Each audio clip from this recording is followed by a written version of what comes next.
Okay, students, coming to chapter 3. It is not a lesson just like a story or something. It is something, the part of our history. To be frank, it is a part of our freedom struggle. It's a glimpse of the past. The part 1 video, we have one more part for the same lesson. In the part 1, we are going through certain headings, subheadings, and the part 2, we will have the remaining part. So, it is starting with the glimpses of the past. Glimpse means one picture, one look into the past one by one. Some small looks or small pictures. What you get when you think about the past of our country, what all things comes in your mind. This is what is given in very short. That too with some pictures and some what you call dialogues which they are thinking or talking in order to make you understand in reality what happens. So, let us start one by one.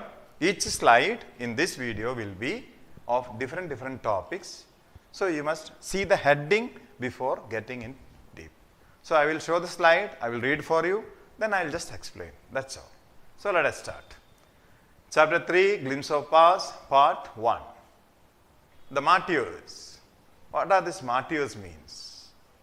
The martyrs means the people who is ready to die or sacrifice their life. Always need not die. They can spend the whole life for something. It may be for the country, it may be for a particular ideology, or it may be for particular what they call organization or institution. Even for political parties, countries, some ideologies, people are ready to die or sacrifice their life. They are called martyrs. When they die, we call them martyrs. Otherwise, we call them comrades. When a comrade dies, it becomes martyrs. Now I am reading. The martyrs are remembered as they lay their lives for the sake of the nation. Their sacrifices are unforgettable. A song sung by the legendary singer Lata Mangeshkar brought tears in the eyes of Prime Minister Sri Jawaharlal Nehru. The lyrics were, "Oh my country members," the passionate song filled with national fervor even today. You may be knowing this song in Hindi. Any guess from anyone? Can you just translate this sentence, "Oh my country members," in Hindi and think what can be the. It is a patriotic song. "Oh mere vadan ke logo." This song everyone knows. It was sung by Lata Mangeshkar on a Martyrs' Day, and Martyrs' Day is celebrated in India on January 30th in memory of the death of our father of nation, that is Mahatma Gandhi. You are knowing that. So, all the martyrs for the country who sacrificed their life, let it be big leader or maybe ordinary members, all are remembered. May not be name wise, some names are very well known to us like Bhagat Singh and other people. That is not important. Everyone, every single individual who died to get the freedom for our country, we are remembering them on the day of Martyrs' Day. And such days we sing some patriotic songs, giving some respect or tribute to them. So the Martyrs' Day is given as a small picture, 2-3 pictures are given. Coming to the next heading. What has actually happened in India? It was not the country who conquered us. It was a company called East India Company run by some of the English people, the British people. It is not that, don't take it into conclusion that the British kingdom sent a group of people to conquer India. It was not like that. In starting, it was some British people wanted to do some business. They came, they started the business, but they saw something special here. Here, there is no country. Instead, there are small kingdoms and princes are fighting each other for their territory. Seeing this, they utilized their fight because they had a little better weapon than the Indians, and Indian princes were fighting each other. And what they did to get this modernized weapon from these British people, they become friendly with them to defeat the neighboring one. But they didn't understand the danger in it. What's the danger in that? When I am getting the help of a foreigner to defeat my own neighboring fellow, now he will help. Tomorrow he himself can fight with me with the help of others. That they didn't see. That is why it is written that, I am reading for you, you can see that. In India of 1757, the East India Company was in a strong position. Compared to the Indian princes, they had superior weapons. Besides, Indian princes were short-sighted in their approach to the events of the time. Indian princes were fighting each other. They often sought the help of company to defeat other princes. That means they were not far-sighted. They didn't think what will happen in the future. They simply fought and they took the help of the British people because they had superior weapons. So naturally what would have happened? They will win over the other king. As the time goes on, with the help of other kings, British defeated these people and got the power in the hand. And what was company's conquest? Means company's intention. What was company intending? Company thought not only business, control here, take the complete business in the hand. This was the idea of East India Company. Now, when the time goes on, what happens? Let us see. When the company was keep on controlling the people, it could easily subdue these princes one after the other. However, the brave Tipu Sultan of Mysore fought the British. Subdue means overcome. So it was easy for the British people to overcome these princes because they were fighting. So easily they fought over them, overcome them, control them in their hand. But of course, there were some people, like one example is given, Tipu Sultan of Mysore. Not only Tipu Sultan, many people fought. But one person, Tipu Sultan of Mysore, is given as an example here.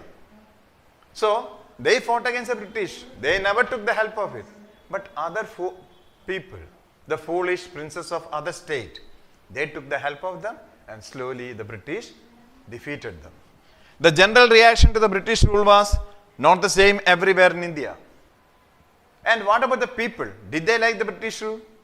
Of course, yes. Some people liked. Why? There were some who thanked the British for ushering in an era of peace. Because when these kings were fighting each other, always there was no peace. Fight between small countries. People were not able to live peacefully. So what did they do? They thought, if somebody comes and conquer our king, we can live happily here. British people came. They thought, oh, the peace has come. But others bemoaned that the country was subjected to foreign rule. But some people told, let it be any bad or good. It is our own people. Now somebody else is coming and ruling us. There was a debate between the people about the British rule. Then what happened when the time went on? Let us see. The British rule from 1765 to 1836. The social fabric was in a bad shape. When we are talking about the British rule, how they could rule us, we must know the reason. The basic reason is given there. I am reading for you. The social fabric was in bad shape. Religious leaders preached. That means our religious leaders preached in a absurd practices. Some unnatural, not connected to logic, some kind of rituals and customs they practiced. Like untouchability and child marriage. They were promoting untouchability. The upper caste should not touch the lower caste. The lower caste should not stand in front of the upper caste. They should sit in the floor. Others will sit in the chair. Like that, untouchability, and they also promoted child marriage. This was some examples of the bad practices the religious leaders were making. Why? For their advantage. So what happened? The caste-wise people started fighting internally and externally. British used the advantage. The British scorned them. The farmers and the artisans were the worst hit. Heavy taxes ruined the farmers. British people ruled India with a lot of taxes on farmers. Heavy taxes ruined the farmers. The British cut the thumbs of expert artisans. What does it mean by artisans? Craft persons. Skilled people of carpentry, pottery, the mud pot making, carpenters, or any other people who create something with their skill is called craft persons. So, the British cut the thumbs of the expert artisans. The imports from the England became tax-free. Why did they cut the hand or the fingers of the artisan? Because with the hand only they can work. Their skill is on their finger. But what British want? They wanted to bring the material from England and sell it here. But if they are making a better, good quality craft one, what will happen? People will buy that only. So, those who can do such a good craft, they cut the fingers. They cannot make. And what the British did? They brought their product from England and they started selling it. And for that, they made it tax-free. Anything from England, tax-free. Anything from India, heavy taxes. Food grains from India, heavy taxes. Food grain from England, no tax. So, who can sell the product much? The English people. Indian product, selling is less. The Indian product producers like farmers and the artisans started struggling to get a business. Then what happened? This is the time when the religious leaders were doing the worst thing and the British people were not doing anything.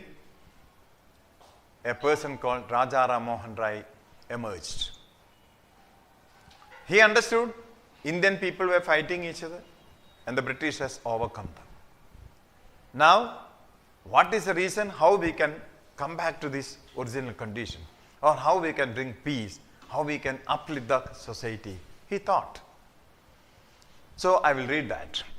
Raja Ram Mohan Rai tried to reform the society. He told the people that the main percept of all religions were the same. First thing what he taught was that all the religions are same. The purpose of every religion is same, only the methods are different. So, do not fight on the name of religion. First. Second, he went to England and reminded the British that rulers too had a duty towards their subject. What do you mean by this subject? What is meant by subject? In a country, if there is a king, the people ruled by the king is called subject. So, if I am a king, I have the power, but I have a duty to my people. The people are called subject. To the subject, the king has a duty. You have the power on them, then you have a duty on them. Like we say, the government can make laws, we have to follow. But when we are following, we have the right. And I have the right, I have the duty. So it is a two-way. It is not that only king is having the power and he has no responsibility. He has his own responsibility. He has to do his duty. No excuse in that. So, he went to England. Raja Ram Mohan Rai went to England and told the British people there, you are ruling the country, you are ruling India, then you have a duty to the Indian people. He started newspapers in India. After coming back from there, he started a newspaper. But the suspicious British stopped them in 1823. But when he started a newspaper to inform the people, all the religions are saying, the bad practice in the religion must be stopped, all that he wanted to put in the paper. And also, he started writing something about the British people, telling, they are not our rulers actually. They are ruling us because we are fighting each other. These things indirectly started writing. The British people suspected, this fellow is going against us. So they stopped the papers. In the next slide, we will see another one. When the rule went on, approximately to 100 to 150 years, what has happened? Let us see. The British started giving lot of pressure to the Indian people. I told, farmers were given a lot of taxes. Artisans who were making the craft items, their fingers have been cut in order to not to produce good quality things. And all the item which is brought from England was given tax free, whereas all the item produced in India was given high taxes. So altogether there was a suppression or an oppression. That means an external force given to the Indian people. Let me read that for you. In 1818, a resolution was passed. Resolution means a law. Under it, an Indian could be jailed without trial in a court. Without going to court, and before the court is telling he is a convict or something, a person can be simply arrested and put in the jail for 2 years if he is an Indian, not a British person. If he is an Indian, without reason he can be taken by the police and he can be taken to jail without even going to court. The British officers drew large salaries. The same job done by Indian and British. British people will get high salary, whereas Indians will get less salary. By 1829, the Britain was exporting goods worth 7 crore rupees to India. From England, in that time, 7 crore rupee worth item were coming to India to sell it in the Indian market. At present, 7 crore is not a big money. But here you have to remember, it is around 200 years back. 7 crore is very, very big amount.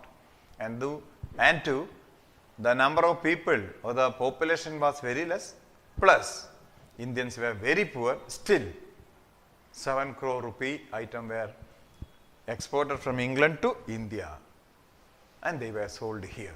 What does it show? Only British products were being sold here.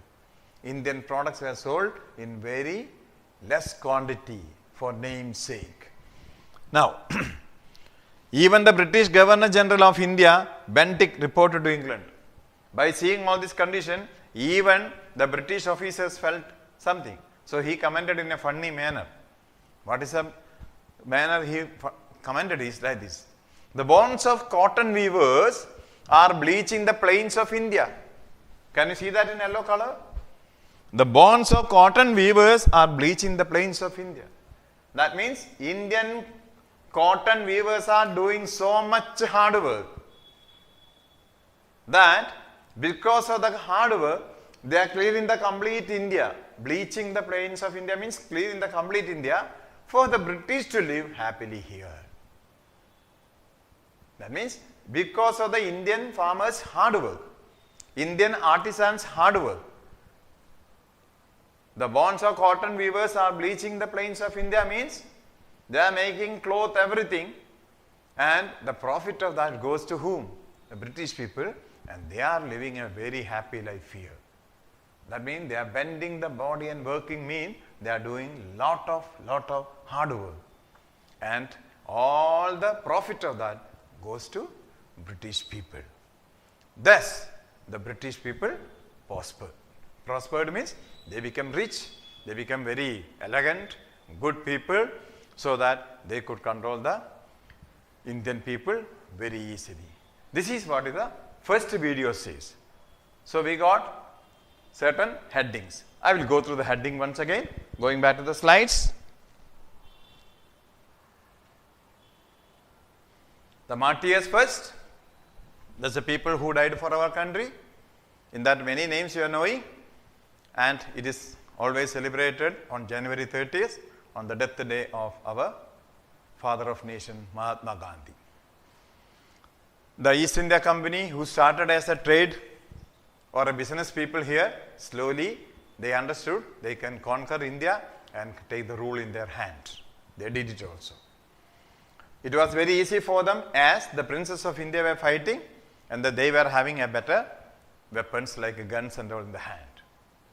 Coming to an entire area of 150 years of British rule in the starting.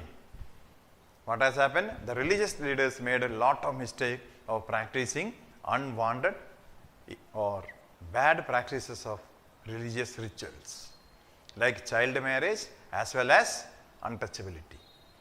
Over that, British people did a lot of bad thing by cutting the fingers of artisans for their product to be sold in India.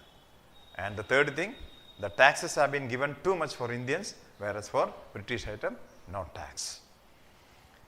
Then in between came Raja Ram Mohan Rai. Then from Raja Ram Mohan Rai, we are going to the next slide, that is how the oppression took place in India. So this is the first part. The next part will be in the next video.